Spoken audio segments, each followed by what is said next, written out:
Hey guys, welcome back to Music Talk with John.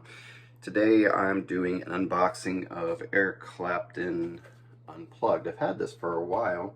It's been sitting there and I'm like, I gotta crack this bad boy open. I haven't listened to it yet.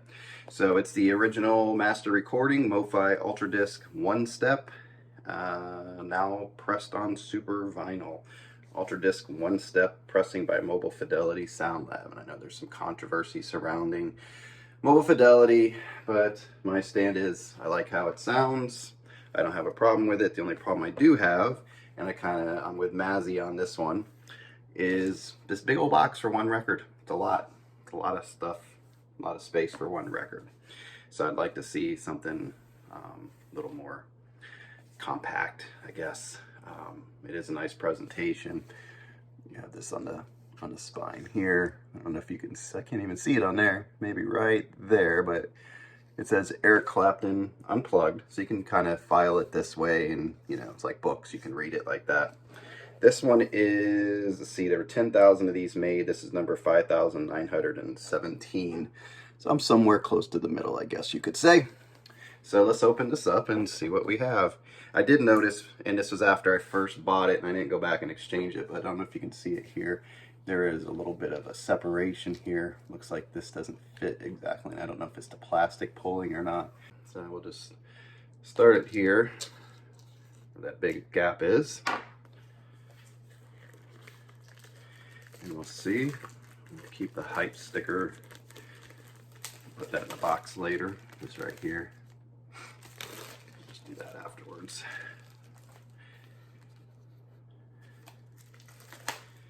So it is remaining that separation right there. Not sure why. I'm gonna take the top off here. First time opening it. And set that down. So yeah, it looks like it's just maybe bent a little bit. I'm not gonna sit there and focus on that too much, but there's your front. It's nice presentation. Like I said, it's just very bulky. That's the only problem I have with it. So when you open this bad boy up, you have a nice, do a nice job with it, protecting it and everything. But like I said, I'd rather just kind of have a little space to put this in. Maybe they could make this a little skinnier or something. But anyway, so you take the foam out. That's a nice foam pad. Then you have the explanation of what Ultra Disc 1-step is. So you have that. There's nothing on the other side. And it says, instead of utilizing the industry standard 3-step lacquer process, Mobile Fidelity Sound Lab's new Ultra Disc 1-step uses only one step, bypassing 2 processes of generational loss, while 3-step processing is designed for optimum yield and efficiency. Ultra Disc 1-step is created for the ultimate in sound quality. So there's the process. So Ultra Disc 1-step and then traditional 3-step. So traditionally, you have this process. Hold it up and read it. So you have your sound source. So here's your recorded material that the artist puts down on the reels. And then you put it on a lacquer, and then it goes on to a father, and then a mother, and then a stamper, and it goes to the vinyl. So I might go in a little bit more detail this later, but I just wanted to give you an idea. So instead of using all these steps, so it's not supposedly, but I guess these guys know more of what they're talking about than I do, but each time you take it from here, put it here, and it goes to this, this, and this, you lose some kind of quality in there. And it might be minute, but you'd lose it. So they're thinking with this 1-step, you go from the tape to the lacquer, convert it to here, and goes right to the vinyl. So stamp to vinyl, where you had 1, 2, 3, 4 steps before it got to your vinyl. Here you have this, they're calling it the 1-step. It goes here straight from the thing right over. So the removal of 2 steps in the plating process, or 2 stages of generational loss. That generational loss means that sound quality, because you're taking from a tape to a tape to a tape, you lose some of the quality. Reveals more musical detail and a dramatic reduction of surface noise. So it's supposed to be a nice, cleaner copy. So that's what that is. That's what the Ultra Disc one-step process is. So the next thing we have in the box here is, looks like a little booklet. And this is one of my favorite albums Clapton put out, this Unplugged one. I mean, it's just amazing. He did really well with the Layla on there. Everybody, you know, it played like crazy. I remember that. I worked at a grocery store and they just constantly played it. So there's that. The inside. And what does it say? So it's sound for MTV, the band, the crew, so all your credits there, and then your track listing. So this is a 2-disc. It's a 2 LP. So there's that. And then we get to LP1. So we take it. I mean, it is nice. Maybe with 2 LPs it makes a little more sense to have that, because they have these boxes for 1 LP. That's where I don't get it. But so that's LP1. Yeah, very nice presentation. You have the cover, album cover here, the MoFi, and then LP1, so you know what you're looking at. And it slides out here if it wants to. It doesn't seem to want to let go. Why aren't you letting go? This is really in there. Okay. I'm not sure why it's sticking. And I don't want to rip it. Wow, this thing does not want to come out of here. That's a problem. Well, here too, it's like an album. Have your spine information. Eric Clapton Unplugged. Okay, I'm trying to get this out of here. Oh, okay. Guess maybe it just needed to be, it just gave way without issues, so slides right out of here. And it's just basically like a folder. It's holding the album. You take that, and then your album just comes right out. And you have your, should be a MoFi sleeve. Okay. And a nice clean disc in there. And that's what it looks like. So put that back. And we'll look at LP2. And I'm assuming it's going to be pretty much the same thing. Oh, it just comes right out of the box. Same thing. It says Eric Clapton Unplugged, LP2, right there. And Eric Clapton Unplugged, and then you have your identifying number right there. I forgot what that's called. And looks like it's the same thing. You got that there. Got some information on the back. I don't know if I showed you the back of this one. So let's put them side by side. Here's 1 and 2. So it opens up. Let's see if this one comes out without a problem. It wants to bother me.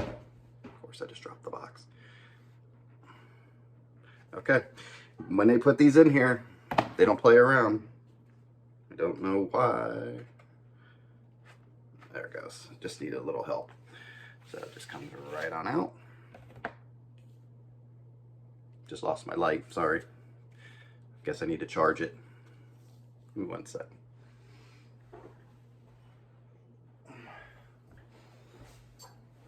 I just put the light on up there, so hopefully that helps and the video doesn't get too affected. I guess I need to charge my light from time to time. Same thing, you have the folder with the album inside.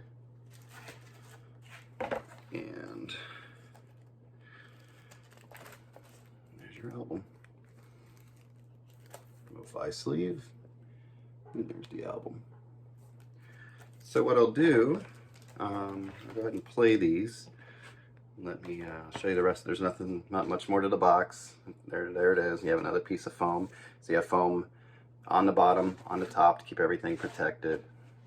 And that's how they do it. And again, that's the back side of it. So what I'll do is I'll go ahead and I'm gonna go ahead and listen to these. I'm gonna put them on and I'll let you guys know what I think. So I'll be right back. Okay, so I'm going to put my amp on. this up. Turn on the record player. And my Bluetooth always connects to something automatically. So I keep this little Bose on standby. 100%. See? It connects every time. This used to connect to like a speaker downstairs, and it drove me nuts. So by letting it connect to this Bose every time, you can see the, I don't know if you can see the blue light and the connection, but once I turn it off, it turns the Bluetooth off. That way I don't have to worry about the Bluetooth part. I really don't use the Bluetooth, but it was just built in with this model. Here's side one. Okay. I'll show you what I do here, but you know, I don't know if people approve of the way I do it, but I go ahead and turn it on.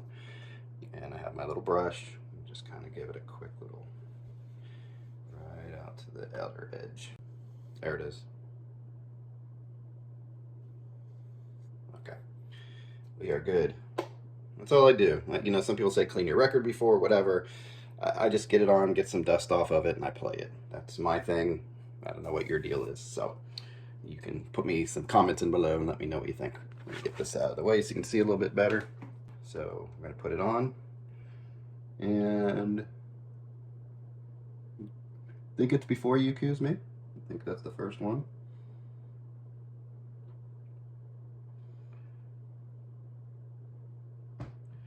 And let's see what she sounds like.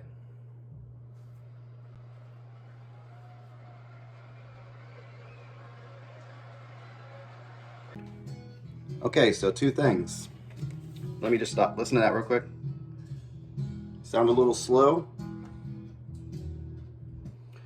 So this is where I made a mistake. I forgot this is on 45 RPM, so we're going to stop it.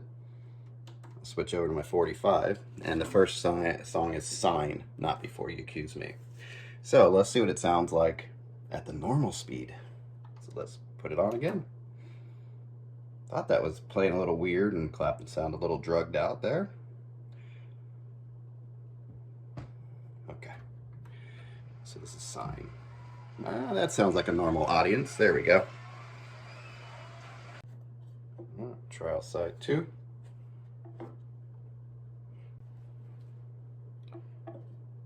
Alright, so side 3. Okay, so flip it over. Check out side 4. It starts with Malted Milk, Robert Johnson.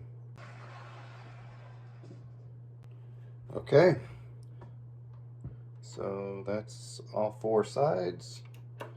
We are finished, and I will take this bad boy off and then let you know what I thought about the sound quality. So I listened to everything, all 4 sides, and it was awesome. I have to say, it just sounded great. I was hearing things. I haven't listened to the album in a while, but I know I'm hearing some things that I didn't hear before. So if a song like Tears in Heaven, the acoustic version, can give me goosebumps listening to it, there's something right. So I was listening to Tears in Heaven, and there was I gotta see who was playing what on that, but like an organ or some kind of a keyboard going on in that background, and I could just hear it. And then the background singers were more prominent, and I could just hear what they were doing. So it was really good. Yeah, I'm hearing all these little things. The bass is right where it needed to be. It wasn't too heavy on the bass, and you know, Clapton's voice is right out there. I just thought it was excellent. So Tears in Heaven stood out for me. I mean, just the acoustic sound was amazing. It's like acoustic guitar right here in your room with a nice amp. It just sounded like he's plucking those strings right here. So I loved it. I don't, you know, I'm kind of past the whole, I'm going to put this away while we're talking, the whole digital step nonsense. Listen, if it sounds good and it can give me goosebumps, I don't care how you got there, but you're giving me a sound that I like, and you're doing the right thing. So whatever you got, whatever you have to do that, go for it, man. Because if I can get goosebumps from a song that's over, what is this, 30 years ago, you know, somewhere around that period, then go for it. You know, there's no way I'm going to sit there and let this thing sit on the shelf because it has a digital step in it. You know, that's nonsense. Because if it sounds good and you get the goosebumps, play it. You know, so I'm going to get off my soapbox, but it's just ridiculous to me at this point that people would do that. I'm not an audiophile, I'm a vinyl file. So I'm going to put these bad boys back. Sounded great. You know, it's like it is a little bit of work to pull everything out, but this brings back the album experience, I guess. You open this box, you look through it, and it has the nice presentation. You know, one little issue with the top of the box where it doesn't come together 100%, I'm okay with. But nothing. I had one little static pop, and you know, I have carpet on my floors here, so that doesn't help, and I'm wearing socks. So had one little static pop, so I brought it back, brushed it, put it back, and then it wasn't there. So perfect. Not a problem with this. Nice clear vinyl, not a issue as far as the sound. I didn't hear any extra noise, surface noise, so whatever they're doing here obviously works for this kind of pressing, because yeah, not a bit of surface noise when the song ended or got quiet. It just stayed quiet, so just a good job. So that's, you know, that's why you pay a little extra for this stuff. I kept my little hype sticker. I put that inside the box there, kept that off the plastic so you can see it. But yeah, I can definitely recommend this. I can't imagine what it sounds like on like a really good system. You know, I have a modest system. You know, I have the I always forget the name of it. See, I don't even pay attention as long as it sounds good. I have the Audio Technica LP 120 thing, has Bluetooth on it, and I just have a Sony amplifier and some modest Sony speakers. But I could hear everything going on it, and I got the goosebumps, so I'm good. But I can imagine what it sounds like on, you know, like a really good system. My overall, what's the word I'm looking for, boys and girls? Opinion of this is go get it. If you're into Clapton and you like this and you like some good acoustic music, definitely, I would definitely recommend this. This was good. I got to play this again. It's just been sitting there. I'm like, man. And it's nice to hear a nice, clean album without any issues on it. So I can definitely recommend that. So that's what I have for you guys today. I hope you enjoyed it. Leave me some comments. Hit that like, subscribe button, all that stuff. And until next time, I hope you guys enjoy your music. And you take care out there, all right? Bye.